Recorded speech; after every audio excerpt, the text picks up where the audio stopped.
for. I was very much on guard because of the comments that they had made to him, that they had expressed to him.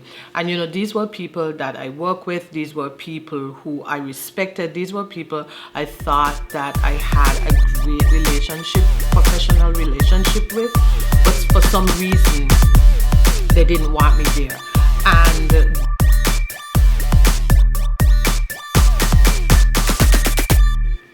hello everyone, and welcome to another Wavelength series. My name is Waveney and I am a leadership coach. I am here to help you to be the best leader you can be by sharing ideas, giving you suggestions, bringing you stories about other leaders, all aimed towards you being the very best that you can be. Now, are you ready to get on the same wavelength?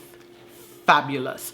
Okay, so this week we are celebrating Women's Day on Friday, and I thought that it would just be fitting, it just would make sense really for me to speak a little bit about the topic of inclusion. So this year, the theme for International Women's Day is about inspiring inclusion, and there's a little heart sign that they do every year. I really love the action that they come up with when they bring awareness to the theme, right? So one year it was breaking barriers and it was like this. This year is inspire inclusion. It's like this. And so I'm excited about sharing with you on today's topic because,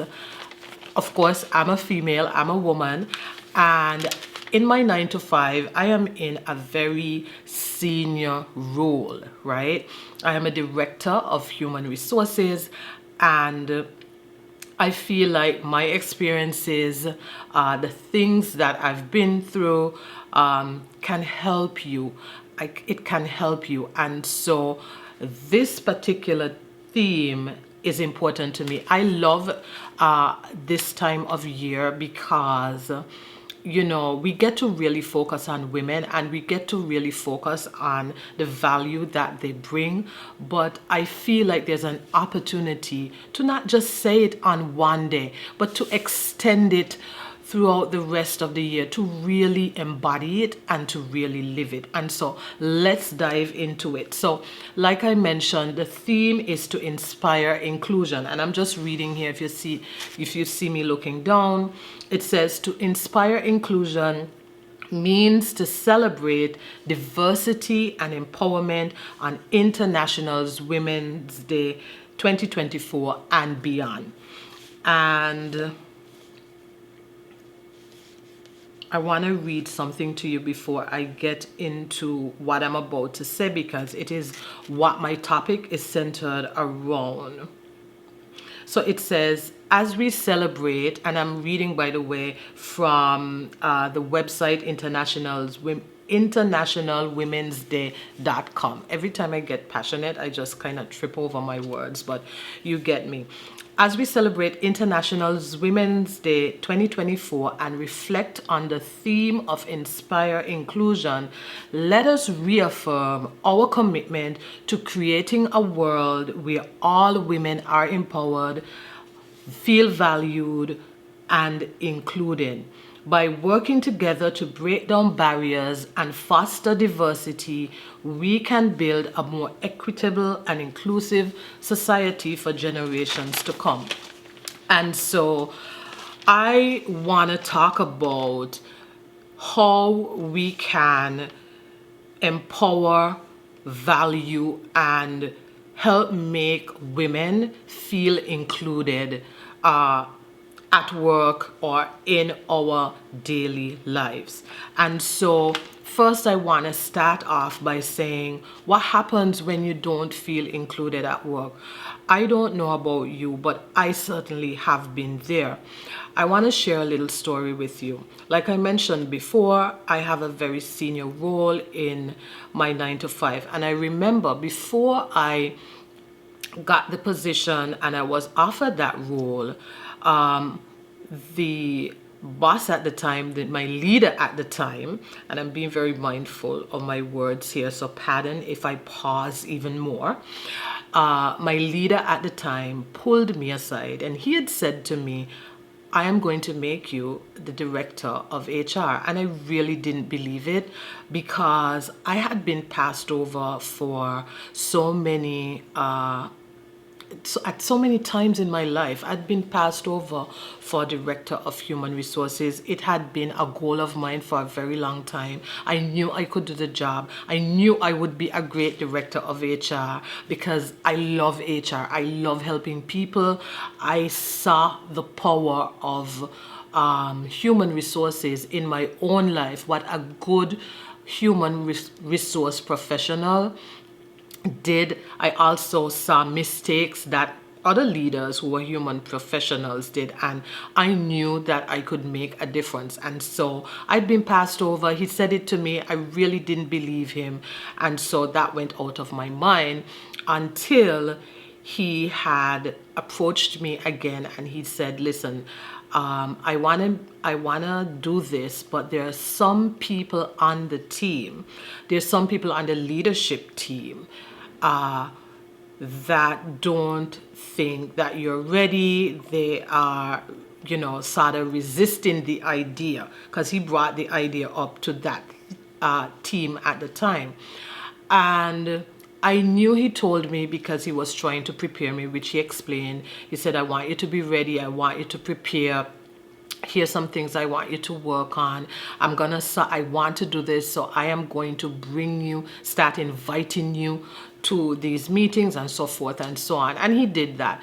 But that knowledge left me with the sense of not feeling included, because even when I got the position, I was on like inside, I was very much aware and I was very much heightened. I'm trying to search for the right word. I was cautious, right? On guard. That's the word I'm looking for. I was very much on guard because of the comments that they had made to him, that they had expressed to him. And these were people that I work with. These were people who I respected. These were people I thought that I had a great professional relationship with. But for some reason, they didn't want me there. And that left me feeling a type of way. That left me feeling like I wasn't included, that I wasn't needed there. And I share this story with you because I want you to know that when I show up here and when I share with you, I am coming from, I can't share things that I don't speak about things that I've never experienced. And if I never have experienced them, I'm going to let you know where it's coming from and how I identify with it and why I'm sharing it with you. But when I show up here, the work that I do, I know that I can help people because I have been there. At every stage of my career, I have been there. And so I know what it's like to not feel included. And many of us know what it's like, right? Many of us know what it's like, maybe growing up, and many of us know what it's like even at work. And so that is the backdrop for what I'm about to say and what happens at work when you don't feel included. So here's what really happens at work. You stifle your authenticity. And that had to be the first point for me because I believe one of my core values is showing up authentic. I have to show up real. I have to show up in the strength of who I am. And I encourage you to be the same. But you stifle your authenticity because you don't feel included. And so you hide parts of yourself. But what often happens when we hide parts of ourselves, we show up disingenuous. We show up as fake. People can't read us. Our energy is off. And so they don't know what to make of us. And it backfires on us. So we show up, we stifle our authenticity. The other thing that happens when we don't feel included at work is we hide our creativity. We're afraid of what people might say. We don't feel included. We don't feel a part of the group. So we hide that part of We hide our creativity. I don't even have my water around, but anyway, I'll continue. We hide our creativity. The other thing that may happen is you may find yourself trying to prove that you're right for the position. And I have certainly done this. And when I went into that role, I found myself trying to prove, so much so that one day I got into an argument with one of my peers, right? He was being ridiculous, and I could have walked away at that point. He really was being ridiculous, and he was questioning my my decision. And when I responded, I was responding, but I was responding in the energy like, I know what I am doing and I will prove this to you. But it escalated into an argument. Sometimes we don't need to do that. Sometimes trying to prove that we belong ends up in us getting into things that at the end of the day we are so upset with ourselves, right? And I was upset with myself that I was drawn into that. And so I want you to be mindful of it. Trying to prove it's not a good thing. It's not a good feeling. The other thing that happens when we don't feel included at work is we remain silent in a conversation about a decision perhaps, or that doesn't align with our values, that we just very much oppose, that we don't feel comfortable. But because we feel like we don't fit in, because we don't feel included, we just remain silent, right? And stifle our integrity. And then, of course, lastly, we try to fit in. We try to fit in, and fitting in is not good. We want to stand out. We want to be who we were meant to be. We want to bring our uniqueness to the role in which we are placed. All right. And this is what happens when we don't feel included. So imagine if you're the one who, as a leader, you're making the people around you feel like they're not included. They're probably going through these very same things, right? Sometimes we forget that we've gone through these things, right? Sometimes we forget that we've gone through these very same things, and the very same thing we said that we will not do, we keep doing to others. And so let us be mindful about that. So the theme is inspire inclusion, and it encourages us to empower, value, and make people feel included. And so I want to touch on these three things. How can you empower others at work, especially women, because we're talking about Women's Day? And here's the thing. It is Women's Day and the focus is on women. But here's the story. If you practice this, if you make this a part of who you are, if you want to show up as an influential leader, if you embody this, you don't have to worry if somebody is a male or female, if somebody is a man or a woman, because it is who you are and it will emanate from you. It is the action you will take regardless. And that is why you can't lead from your head. You have to lead from your heart. You have to lead from who you are. And so let's move on. Empower. How can we empower people? You take the foot off the brakes. If you're a control freak, I admit, I wouldn't say I'm a control freak, but I like to be in control. Because I know what I want and I have a vision for my department, for human resources. But I have had to learn to get like back up, because how will people learn? How will I empower them? How can I come on here, sit here, talk to you all these leadership things, and I am not living it, right? And so you have to take your foot off the brake sometimes. You have to empower your team. You have to invite the suggestions. You have to invite the ideas. Sometimes you have to let the ideas run, even though you may have experienced a negative effect in the past. We're dealing with now. I am not saying that if it is really something that that it's gonna crash the whole house down, bring the whole house down, that you proceed. But many times, lots of times, we can say, okay, go ahead. Just so you know, I'm a little bit concerned. I've tried this before. I've done this before. And I'm just concerned about the outcome. Give that person, be vulnerable. Give that person the information. Maybe they have a better idea than yours. Maybe the times are different. The environment is different. The person who is executing on that idea is different. And so let it be. Take your foot off the brake. Empower the people that you lead, right? Your job is to cast the vision and then let them lead. Cast the vision, let them lead. And then provide the opportunities. Provide opportunities for people to feel empowered. And this is how we can empower women at work. The next pledge or commitment to inspire inclusion is about feeling valued. And I think about this every time I show up on this platform.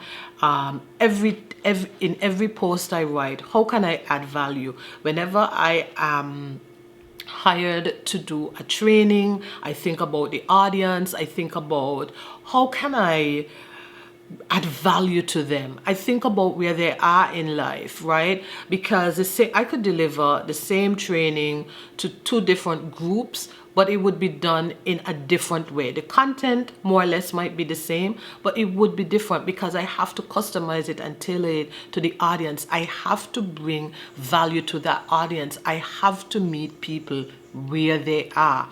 And so I always bring up this story that I heard on Oprah's final show, where she spoke about that she had interviewed millions, and I'm not going to ever stop saying it. She had interviewed millions of people, the Ku Klux Klan, President Obama, Beyonce, people on death row, actors, actresses, royalties, and at the end of every single interview, it was all the same. People ask her, was that okay? Did I do well?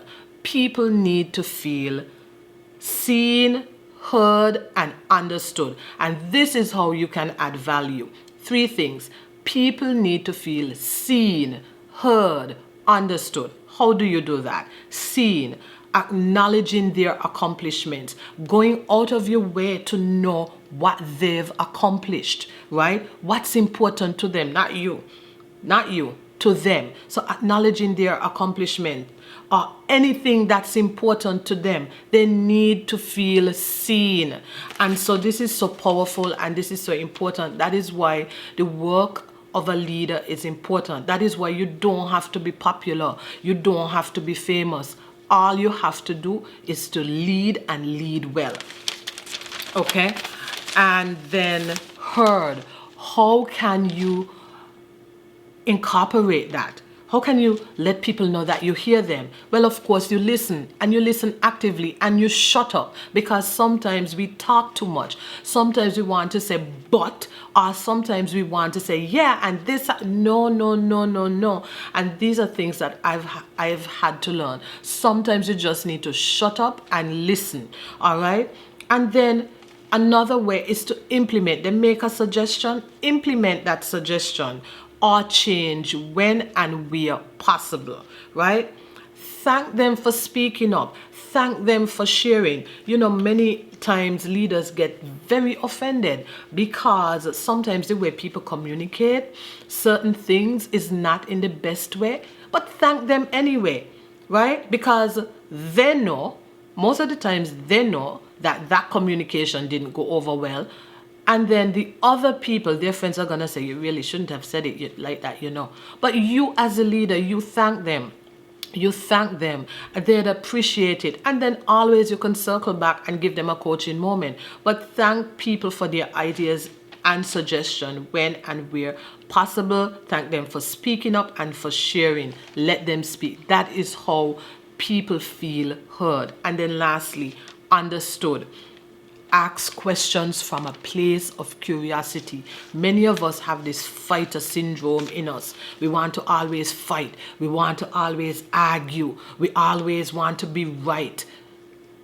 Ask questions from a place of curiosity, not from a place of debate. I remember I was in a relationship, and every time we have a disagreement and the person would ask me a question, after a while I didn't want to answer, because I knew whenever I answered, he was just looking for a little something to pick apart, something to say. But I really don't like people like that, right? Those traits. And if you have that trait, you gotta stamp it out, because you shut down the other person.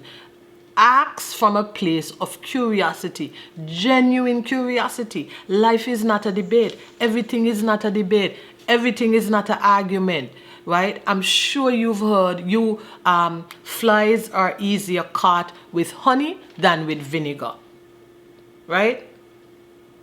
Flies are easier caught with honey than with vinegar. So you don't always have to have a debate and an argument, right, to prove someone wrong. Proving someone wrong doesn't make you more right. Proving someone wrong doesn't make you more of a leader. As a matter of fact, it does the opposite. So that is how you make people feel seen, heard, and understood. And then lastly, we are called to, I spoke about empower, how you empower people, how you make people feel valued, and now how do you make them feel included?